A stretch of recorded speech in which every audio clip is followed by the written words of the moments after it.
Hey everyone, welcome to Just Mental Health with Steph and Em, the podcast where we discuss mental health from a social justice lens. I'm Emily. And I'm Stephanie. A quick disclaimer before we get started. We are mental health professionals, but this is not to be taken as professional advice.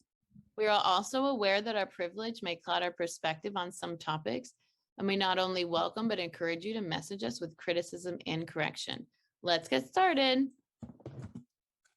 Okay, our small business shout out is Styx Lynch. He is a videographer, photographer, and graphic designer. He edits videos. Hit me up for a montage or music video. If you would like to reach him, you can call him or text him 773-454-7282.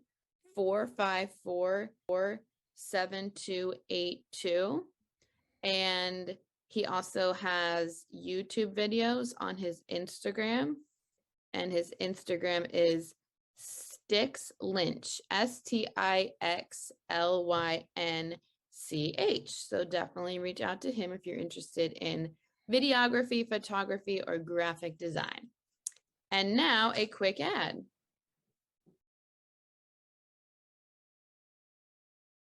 We're back. So today, well, first of all, let's just talk about if you're listening to this or if you're watching this on our YouTube channel, we're now going to be posting our videos of the Zoom calls that we do with us, with guests. Hey. Yeah. So now you can see Steph and Em. So if you're listening to this, especially this episode in particular, because we're going to be talking about memes related to mental health, you might want to go and just watch it on the YouTube channel. That way you can see all the memes. So that'll be another option for everybody. So with that, I'm going to go ahead and share my screen, and we'll just. I'm glad you said that because I forgot. I was about to just be my normal self where I'm just acting, not like I'm on camera. Right. Right now we're gonna have to be aware of our facial expressions, which we've not had to do before. I was like, oh yeah, we're posting the video. Okay. So yeah, we'll just throw that out there. Okay. You can see that, right, Emily? Yeah. You're good? Okay, just to make sure. Okay. So yeah, this is, we want to describe it first? We could just read it maybe. Well, we can describe it briefly. Yeah. So it's a little dog with a little chihuahua, it looks like. A chihuahua with an angry face. And then the next picture is a little happy, innocent face. And the angry face says, my mental illness when I'm alone. And the happy face says, my mental illness at my psychiatrist appointment. I think that is so accurate because, I know I do the same thing. Like when my psychiatrist is like, have you been? I'm like, oh, I'm honest, but they don't see you in the midst of the worst parts of your mental illness, because it's an interaction you have with a person when just like you would with any person, you're not going to show that side of you usually in front of someone unless they're someone you're close to, which is ironic because the psychiatrist is someone you would want to show that side to. Exactly. I had this conversation specifically with my clients because they will tell me in great detail what their symptoms, what's going on with them, how they're feeling.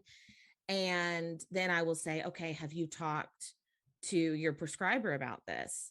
So it sounds like you might need a med adjustment or a med change. And they're like, no. And I'm like, why not? Because I can't do anything about the medicine. And they're like, oh, and I'm like, okay, so when you go into the appointment And I'm sure they always ask you, how have things been since we last saw each other? What do you say? Like, what do you actually tell them? And they're like, well, when I go in to see them, I usually feel okay. And I'm like, well, you're not supposed to tell them how you feel in that moment. You're supposed to tell them how you have felt since you've last seen them and all those changes. But it's the minimizing. And like you said, there's a lot of our what happens with our mental illness where it's very private. We want to keep it to ourselves. We don't want to show it to people that we're not very close to or that don't maybe live with us or spend a lot of time with us. And there's that desire to please your provider. People do that with their therapist too, where they'll show up to a therapy appointment and minimize how bad things have been since they last saw their therapist. And then, your provider doesn't know. They have to take your word for it. All of their, other than just some really self-report assessments, most of the time, it's just you saying, this is what has happened. This is what I'm feeling. And they have to go off that. So you have to be honest. And that's, I know that that's scary and difficult because sometimes, again, people don't, even though you're talking to your mental health provider, either your psychiatrist, a nurse practitioner, or your therapist, you don't want to talk about sometimes the symptoms because they're embarrassing. Yeah, I was going to say something similar, like people, there's so much stigma around mental illness, and, you like rationally think, like, if you think about it rationally, like, like your psychiatrist, your therapist, like they work in the field, they're obviously not going to judge you. They obviously, are not going to be like, wow, that person's crazy, but stigma is stigma, and it doesn't really pick and choose where it shows up. Mm-hmm. And yeah, there's that people pleasing piece. Also, a lot of people just in general don't feel comfortable sharing their feelings in front of other people. And, we're not psychiatrists, we're therapists, but like I'll have clients who just describe how they've been feeling, and maybe they describe it accurately. That, like, they might be like, oh yeah, I had a breakdown the other day and I was crying and I was so depressed and I was super anxious, but they say it like with the smile on their face, or they say it like they're kind of like laughing. And I usually say, like, you don't seem too distraught right now. Right. And they're like, oh yeah, I mean, I'm feeling fine today, and then I try to get them to go into their feelings, because it really is more beneficial in therapy when you have, at least with like the approach that I take, which is a more like emotions focused experiential approach, to actually have the feelings in the moment and process it in the moment. If you're using a more skills based approach, like learning coping skills, that might not be as important. Mm-hmm.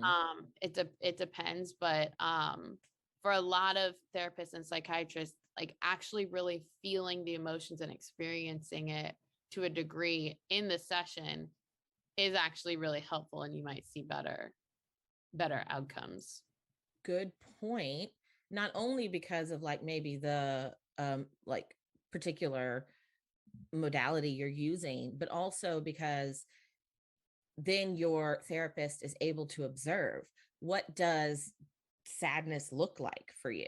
So yeah, if you can allow yourself to be vulnerable and feel these emotions, even if it's like anger, even if it's disgust, even if you're maybe more on the manic side, if you can kind of show that to your therapist, then they can see like, okay, this is what that looks like for you. Now I can observe other things instead of just, sometimes people say, yeah, I felt really sad this week. I felt really down.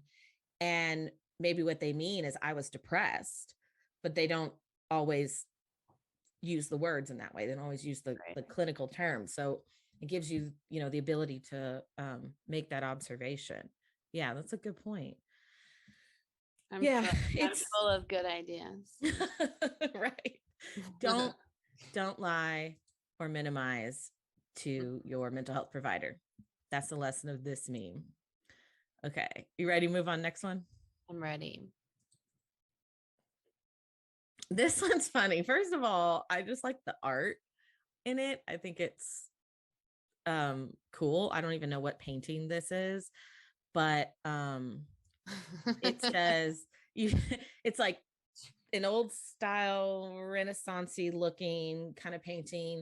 It's very dark and creepy, and it's got two male faces on it next to each other, and by one of them it says you shouldn't use your phone before bed, it messes up your circadian rhythm, which is true. And then on the other one it says I'd rather destroy my circadian rhythm than spend time alone with my thoughts. Yeah. Everyone in the world. Yeah. It's definitely true. So I hope that I I always like to explain things that some of our listeners might not know. So your circadian rhythm is your best. Stop doing that. I'm so sorry. I'm trying to figure this out. Okay, wait. I figured I it out. thought you were purposely like No. in on his creepy face.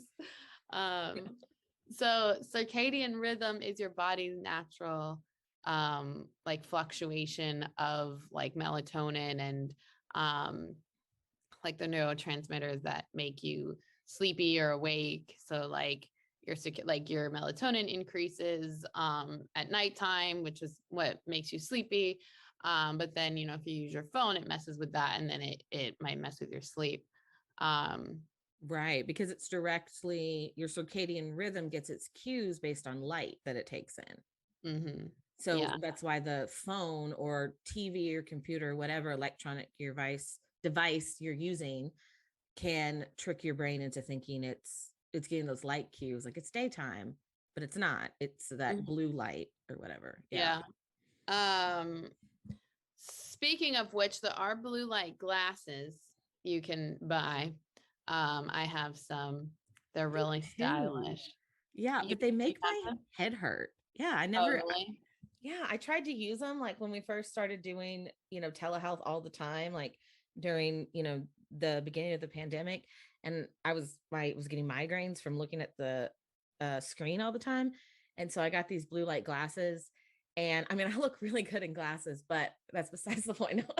But they were like making my head hurt even worse. And I think it's just because I've never worn glasses before. I don't know, but I've never been able to get used to them. I feel like they don't help me.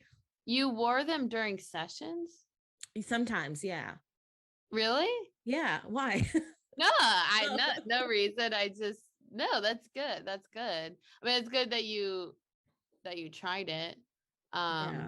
I don't it know how doesn't much bother they me. I help. don't yeah, it doesn't give me a headache or anything, but I don't know if I don't notice a notable difference, but Hmm. they probably help some people. Um, Yeah. So, I mean, that's an option. There's also sometimes on your phone or computer, there's a setting where you can switch it to a different kind of light. You can take the blue light off. Um, I don't even remember, what other kind of light or you could do a blue light filter. My phone has that, which yeah. so it's supposed to make it easier to use your phone at night to not do that to you. So there's some things you can do, obviously, to help, but really also being on your phone gets your brain working. It's a distraction. It's keeping you up. So that's another issue. And so this meme is clearly, it's probably referring to someone with anxiety or with intrusive thoughts. Um, and yeah, phones are great distractions, amazing distractions, like social media, TikTok, Instagram, like um, they're you know to a fault really good at distracting you, Mm-hmm. and Mm-hmm. so I mean, and I say that like facetiously because avoidance is not avoidance and distraction is actually just perpetuates the problem. Mm-hmm. But yeah, this is describing a person who has a lot of anxious thoughts that tend to come more at night. I think for a lot of people because that's when you're not doing anything else. You don't have the distractions of like the busyness of your day. So it's probably like they're laying in bed and then they start getting these thoughts, and then they like reach for their phone because it helps stop the thoughts Mm-hmm. when you're distracted by Mm-hmm. your phone. So Yeah. Yep. Absolutely. It's avoidance. That's exactly what it is. And that's like the big thing. All my clients like roll their eyes every time I say, "Are you avoiding?" Because they're like, "Oh my God." And I'm like, but that's what we do. And I'm always getting on them about that. I'm like, that's what you're doing. You're avoiding. You're avoiding. It's not helping. Of course, I do that too, but it's not my therapy session. So, um, but like it also, oh crap, I lost my thing. Oh, some people will say like they fall asleep with the TV on, or they fall asleep watching YouTube videos or something, which that's true. That can be helpful to help you relax and fall asleep. But, they've done studies that as far as quality of sleep, falling asleep with uh, the TV or a video on is actually doesn't give you very good quality of sleep and isn't really that helpful, because it keeps your brain awake in some way, listening to what's going on in its surroundings. that being said, if you know, if that is the only way that you are able to fall asleep, then like it's better to have, I don't know what this is like, in my opinion, like I'm not a Mm-hmm. sleep expert, but it Right. seems like it's better to have more sleep, even if it's not as good of quality than like hardly any sleep at all. I mean, I don't know. It just depends. But like, if you really cannot fall asleep without some sort of screen, Mm-hmm. but at that point, that's when you need to explore like, why can you not fall asleep Right. without a screen? Right. And can you train yourself or try other things to get to that point? Yeah, you're right. It's better than being sleep deprived. Sleep deprived is Yeah. one of the worst things you could do. Right. Um, so and sometimes you just need that to sleep, and that's fine. But if that is a regular thing and you feel like you're not getting quality sleep, you're having symptoms of being sleep deprived during the day, you need to change your sleep. Have serious sleep issues. And it's like, I think we've talked about this before on an episode. It's like, which comes first? Does the mental health issues affect your ability to sleep, or does your ability to sleep cause your mental health issues or cause Yeah. them to be worse? And I really think it's a relationship where there's some give and take there, Yeah. that they're both affecting each other. Sleep is like it's everything. It's so much more than you even realize. Mm-hmm. You might be like, oh, I'm not the type of person that needs a lot of sleep. I can get by in 5-6 hours.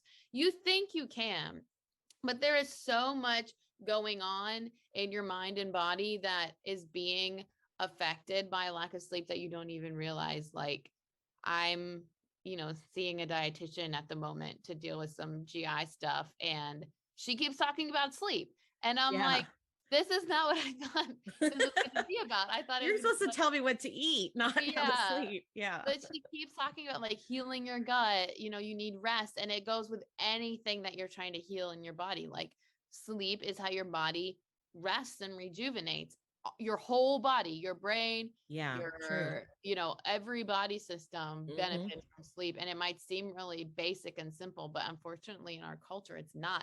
Unfortunately in our culture, we're sometimes praised for not sleeping, Yes.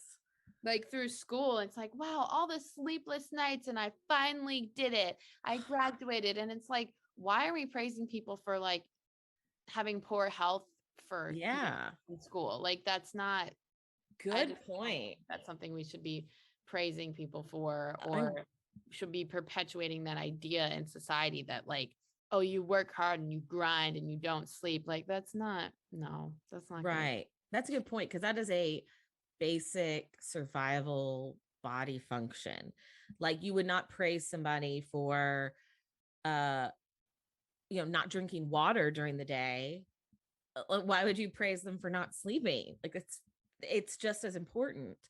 So yeah, that's really interesting. Our culture puts less emphasis on sleep, or people that even people that prioritize their sleep, sometimes there's that, cultural stigma of like, oh, you're lazy, you're not fun, you don't want to do anything. Like, That really only comes though with people who sleep late and stay up late, I think. People who go to bed early and get up early don't get called lazy. But if you go to bed, even if you're sleeping the same amount of time, that's good that pisses point. me Good off point. because I'm definitely a late night, like Mm-hmm. late night, late riser person in it.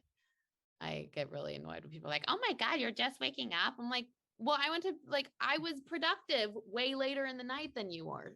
I could have been Yeah. saying that while you were winding down for the night at 8 p.m. while I was still working. Like, That's exactly the way we are. Like, yeah. my schedule is I'm going to bed. Well, I'm in bed early. Am I asleep? No, because I do this. I get on my phone and I know I do this. So I'm not practicing what I preach, but I'm in bed early, and I get up typically pretty early because my dog wakes me up. And yeah, Emily, you see clients a lot later into the evening. Mm-hmm. Um and you're doing more in the evening, and then you're sleeping later into the morning because you don't have clients, you don't have a reason to get up, so you just taking you're getting this amount of sleep and just moving it to a different schedule. And if that works for you, if that sleep schedule works for somebody, that's good. If it works, don't change it.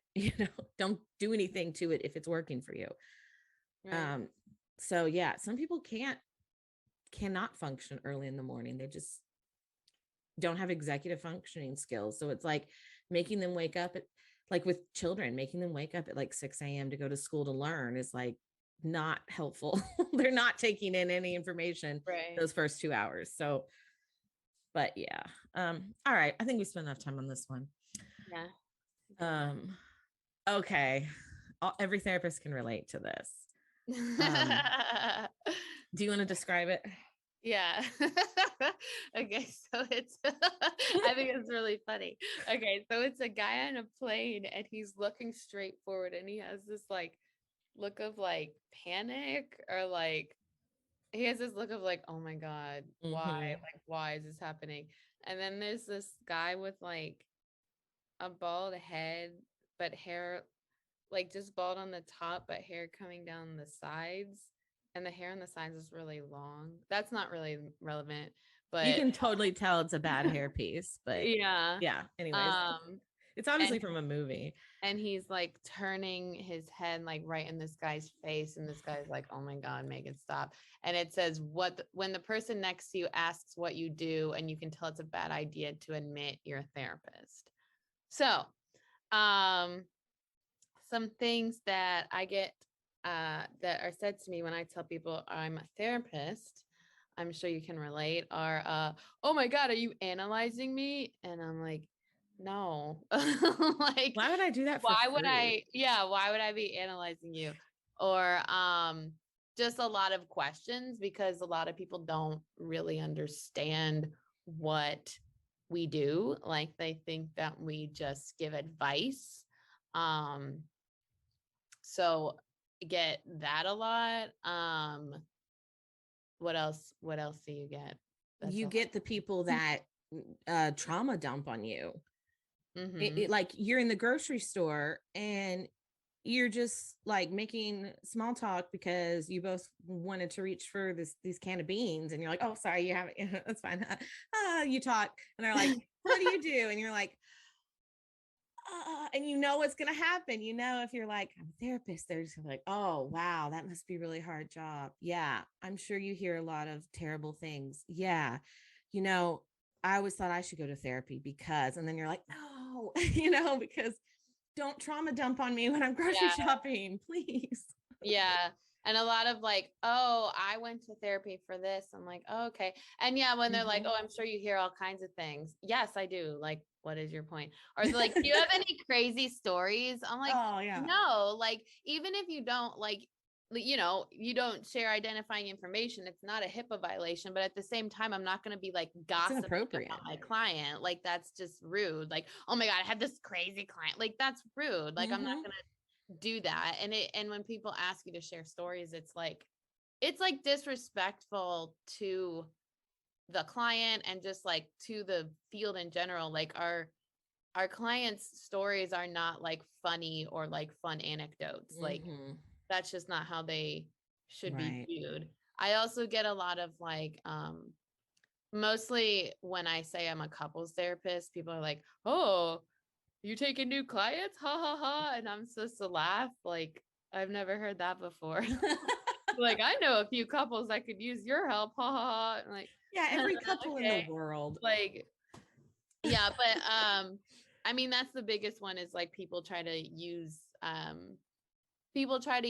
your skills for free. And I don't mind, like, if someone reaches out to me and says, "Hey, Emily, can you like, can I ask for your advice on this?" And it's, related to something that we do for work. Like, if it's a friend, I don't mind, giving some resources or giving my opinion or feedback.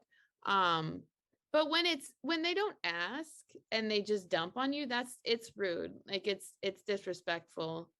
Yeah, you shouldn't dump on anyone, therapist or not, because that's really invasive. I had talked with another client about this at one point. He said that he has people do that a lot. And I was like, oh my God, you have resting therapist face. Like, that's what I call it. I have it too. It's okay. And he's like, people just will just tell me about these traumatic things that have happened to them. And then I'm left with those thoughts and feelings and images. And I'm like, I didn't even want to participate in this to begin with. I'm like, yeah, that's really like, you should ask consent for something like that before you share a traumatizing Yeah. story. Yeah. You don't know what you're doing to the other person. They didn't Right. ask to hear about that. Yeah. Especially because you don't know what their trauma is. It could be triggering for them. Um, I don't think I have resting therapist face. I think that I'm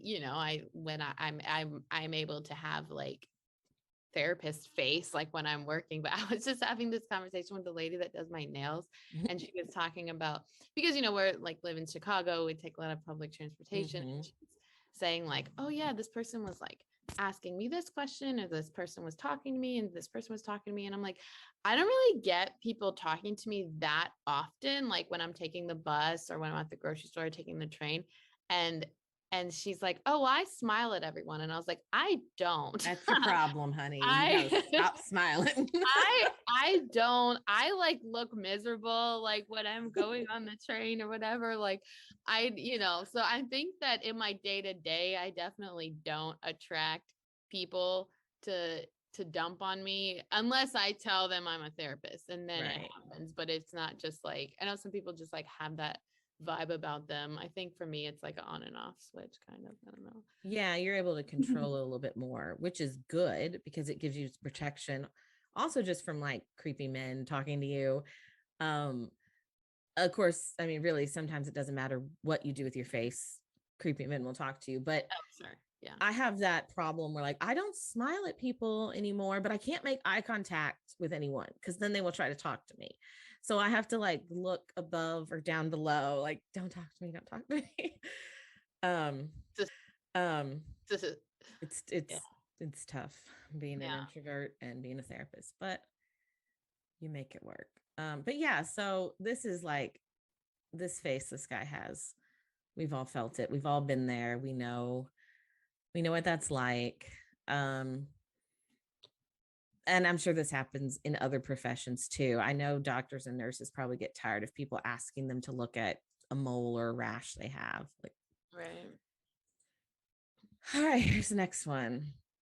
And this one's just a meme, a picture of a post, someone's post. So it says, you know, that secret thing you do to cope with your feelings that you're ashamed about, that you're worried about anyone finding out about.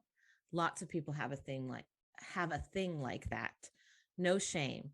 Handling overwhelming feelings is a bitch. So I thought that was interesting. I'm not going to ask anyone to share their thing that they do. And then I was also trying to think, what is my thing? Because I'm sure everyone does something where you would feel ashamed, a self-soothing or a coping skill, but there really shouldn't be any shame about that. I mean, that's why I like this. Like, if you're able to manage your emotions, and you're not harming yourself or anyone else, then what's wrong? Yeah. That's the only thing, right? Like, when we teach better coping skills or healthier ways of managing emotions, it's because clients have identified the thing that they're doing now is hurting them or someone else, and it's not as effective. Right. But if it's not hurting anyone, not hurting yourself, and it's effective, again, it's like, if it's working, don't change it. Right.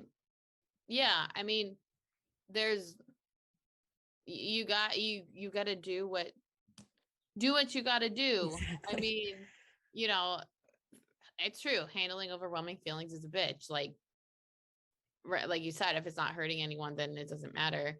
I can't think of anything for myself either, or else I would definitely share. I can think of like unusual things that I do.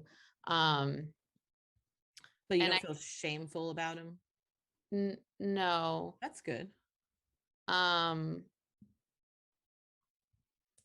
I don't know, but Mm-hmm. I don't know if maybe I don't know if I'm just um if that's just me. Um, I can't I mean, this is from not real life, but have you watched Modern Family? Oh, I love Modern Family. Oh, really? Oh, I'm just yeah. watching it for the first time. It's so funny. Are you really? Oh my gosh. Yeah. Yeah. But there's that episode where Claire or Gloria like follows Claire and she wants to go with her to yoga, and Mm-hmm. then Claire tries to like lie or like say she's not going or something, but then it turns out she goes to the shooting range, Oh, and yeah. I she didn't remember want that. anyone to know. And That's then a good Gloria, example. yeah, but then Gloria ends up being like, wow, you're pathetic. Like she ends up being so much better at it I'm than from Claire. Colombia. We learned how to shoot at 3 years old or something. That's Right. always like the joke. Um, Yeah. but yeah, I mean that's a perfect example. Like it's maybe like a, unorthodox way of coping, but it shouldn't be because it's not you're not hurting anyone. And I've never even held a gun, but um I can imagine that it is a release, It so is. so It so is. And this is not a gun control thing, because that's a yeah. whole other topic, and there's a lot of stuff going on about that now. But if you're a law-abiding citizen that is shooting a gun at a gun range, which is legal and safe, and it should be, and regulated and stuff, and you're just shooting because you like shooting. Some people just shoot, at nothing because they just like shooting guns. Um, it is so it's scary. You feel so powerful. And it does feel really good. It's a cathartic release. Not that that is a good coping skill in every situation, but again, it's like going to like if you go to a kickboxing class or you take up boxing because you want to hit things because and it helps you manage your anger. I mean, you're doing that in, hopefully a safe, controlled, regulated environment where other people are consenting to be hit and you're consenting to be hit. Like, Right. that's fine. That's fine. But doesn't mean you should be punching everyone when you're angry. But if you want to go box around or hit a punching bag, that's fine. So yeah, there's lots of things like that. Right. All right. Oh my God, this one. Okay. So this might be kind of interesting because I think we'll have a little bit of information to give maybe. So this is that scene from We're the Millers. yes, we're the Millers. And it's the kid in it. I don't remember the character's name. And he's, where he always asks, like, wait, you guys are getting paid, when they realize that they're all getting paid different amounts. If you've seen the movie, but it's a pretty common meme right now. So it's his face, and above it, it says, people with PTSD. It's hard reconciling who I am now with who I was before I experienced trauma. People with CPTSD. wait, you guys have a before? Yeah. So So CPTSD meaning complex post-traumatic stress disorder. So everyone's pretty familiar with PTSD. So this is for people that have ongoing trauma their entire lives to where they don't from even early have age. it before. Yeah. Mm-hmm. So, Yeah. And so and that's the difference. And there's a lot of like mental health professionals trying to push for CPTSD to be in the DSM, to be a diagnosis, to differentiate. And I think that's really interesting and could definitely be helpful. Um, so yeah, but there's definitely a difference. PTSD is, there was a traumatic event that happened where you develop PTSD, but it is not something that was from, as far back as you can remember, from early childhood or young adulthood or something where you're not fully developed. Um, so yeah, when people would see PTSD, it really does feel like there was not a before. The PTSD shaped who they were. So yeah, I just thought that was interesting. yeah. And I thought this would be a cute one to kind of like wrap things up with. So that's me. That's Emily. No, this is your mental health, and we're helping you with memes. Yay. Yay. So, obviously, like memes don't fix anything, but humor is a coping skill. Being able to relate to other people or feeling like other people relate to you, feeling seen about the things that you're going through help. And in that way, memes are helpful. So they can be helpful for your mental health. I would not rely only on memes, obviously. I But think that piece being seen is huge with memes. Because they're so like memes are always so funny to me because they're like they really do capture so much in a meme. Like you wouldn't think you'd be able to capture so much, but you really can. And people really do feel seen if you can really relate to a meme. Um, and yeah, it's always, I mean, humor is a good coping strategy. It can yeah, also be avoidance, which we talked about before, but anything could be avoidance if you do it too much. So yeah, that's true. that's So. the balance. But and I don't know if anyone else knows this, but Emily is a meme lord. She every time, well, not every time. There's been some memes that I've sent her that she hasn't seen before, but most of the time when I send her a meme, she's like, yeah, I've seen that. And I'm like, oh, damn it. Yeah, you have two though. So Yeah, like one or two, not as many as you. Like, I don't know what you got to tell me your secrets. Where are you finding these memes at that you're seeing them before I'm seeing them? Because I I'm feel just like on I'm, social media way too much. yeah, I feel like I am too. But yeah, I'm she's always like, yeah, I've Lord, seen what that. can I say? Yeah, I've seen that. Yeah. I'm like, okay, you're cooler than me, whatever. Seen that. Seen that. So yeah, Yeah. that's our show, right? I mean, Yeah. All right. Well, yes, as you said, that's our show. If you enjoyed this episode, please follow us on wherever you get your podcasts. And if you use Apple Podcasts or any, not just Apple Podcasts, Spotify too, a few of them, we'd appreciate a rating and review. Also, we have decided to start an email list to send updates and information about upcoming episodes. So if you would like to join our email list, go ahead and send us an email at justmentalhealthpodcast@gmail.com. and don't forget to follow the show's Instagram for updates on new episodes. And that's at Just Mental Health Podcast with a period between each of those words. This is Stephanie. And Em signing off. Thanks for listening. And watching.